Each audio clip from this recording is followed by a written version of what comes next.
अक्टूबर महीने में हो रही भारी बारिश इन दिनों कई राज्यों में परेशानी का सबब बनी हुई है और ऐसे में पहाड़ी राज्य हो, मैदानी राज्य हो, सब जगह मौसम एक तरीके से परेशानी पैदा करता हुआ दिखाई पड़ रहा है। पंजाब, बिहार, उत्तर प्रदेश जैसे तमाम जो राज्य हैं, अब फिर बंगाल की बात की जाए, बाढ़ ने परेशानी बढ़ा दी है। भूस्खलन की वजह से जान माल का नुकसान हुआ है। तो वहीं पहाड़ी राज्यों की बात की जाए तो बर्फबारी भी एक तरीके से शुरू होती हुई दिखाई पड़ रही है और भारी बारिश ने मुश्किलें पैदा कर दी हैं। जान माल के नुकसान के बीच में राहत और बचाव कार्य भी युद्ध स्तर पर जारी है। कई राज्यों में मौसम बेरहम, दिखा सैलाब का सितम, राहत और बचाव कार्य जारी, प्रशासन पर बड़ी जिम्मेदारी। अक्टूबर के महीने में भी कई राज्यों में बारिश का दौर जारी है।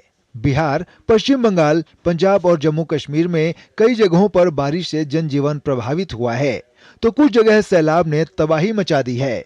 बिहार के कोसी नदी और महानंदा सहित प्रमुख नदियां उफान पर हैं और कई जगहों पर खतरे के निशान से ऊपर बह रही हैं। जल भराव के कारण सड़क और रेल यातायात प्रभावित हुआ है। राज्य भर में प्राकृतिक आपदा से लगभग 16 लोगों की मौत हो गई। सुपौल जिले की लगभग 33 पंचायतें बाढ़ प्रभावित हो गई हैं। जिले में कोसी नदी का पानी सैकड़ों घरों में पहुंच गया है। सीमांचल क्षेत्र में कोसी और महानंदा नदियों के बढ़ते जलस्तर के कारण किशनगंज, अररिया और कटिहार जिलों के कई हिस्सों में बाढ़ आ गई है। इस बीच शिवहर जिला प्रशासन और मौसम विभाग ने बारिश के मद्देनजर एडवाइजरी जारी की है।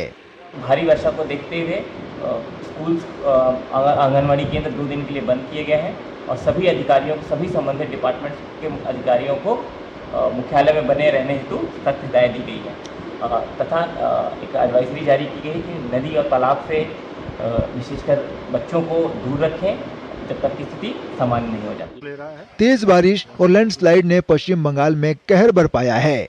ऐसे में भारी बारिश के कारण बालसन नदी पर दुधिया स्थित लोहे का पुल बह गया, जिससे सिलीगुड़ी और मिरिक का संपर्क टूट गया।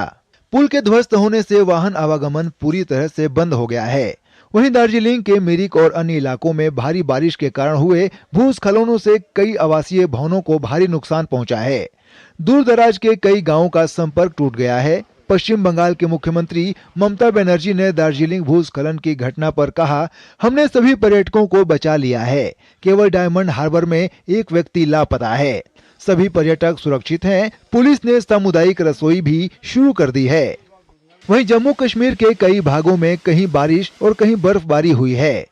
बांदीपोरा में राजधानी टॉप पर 3 इंच तक बर्फबारी हुई है, जिससे तापमान में काफी गिरावट आई है। डोडा में भारी बारिश से आम जनजीवन पूरी तरह प्रभावित हुआ है।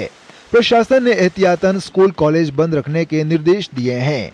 मौसम विभाग ने अगले 48 घंटे तक भारी बारिश की चेतावनी जारी की है। वहीं दिल्ली एनसीआर में रविवार की रात से कई जगहों पर तेज हवाओं के साथ झमाझम बारिश हुई। जयपुर शहर में लगातार तेज बारिश के चलते कई इलाकों में जल भराव देखा गया, जिससे यातायात प्रभावित हुआ। पंजाब और हरियाणा के कई भागों में तेज बारिश हुई। चंडीगढ़, अमृतसर समेत कई हिस्सों में भारी बारिश से तापमान में गिरावट आई। मौसम विभाग ने तेज बारिश के मद्देनजर कई जिलों में ऑरेंज अलर्ट जारी किया है। हमने ऑरेंज अलर्ट रखा हुआ है पंजाब और हरियाणा में। उसमें पंजाब में 8 जिले ऐसे हैं जहां पे ऑरेंज अलर्ट है, जिसमें नॉर्थ वेस्टर्न पंजाब है और कुछ मालवा का भी, साउथ ईस्ट मालवा भी है। वहीं पड़ोसी देश नेपाल में भी मानसूनी बारिश कहर बरपा रही है। कोशी, बागमती और मध्य प्रदेश में भारी बारिश ने तबाही मचा दी है। इस प्राकृतिक आपदा में करीब 50 लोगों की मौत हो चुकी है। इस बीच अरब सागर में बना चक्रवाती तूफान शक्ति कमजोर पड़ गया है। साथ ही यह 15 किलोमीटर प्रति घंटे की रफ्तार से पश्चिम और दक्षिण पश्चिम अरब सागर की ओर मुड़ गया है।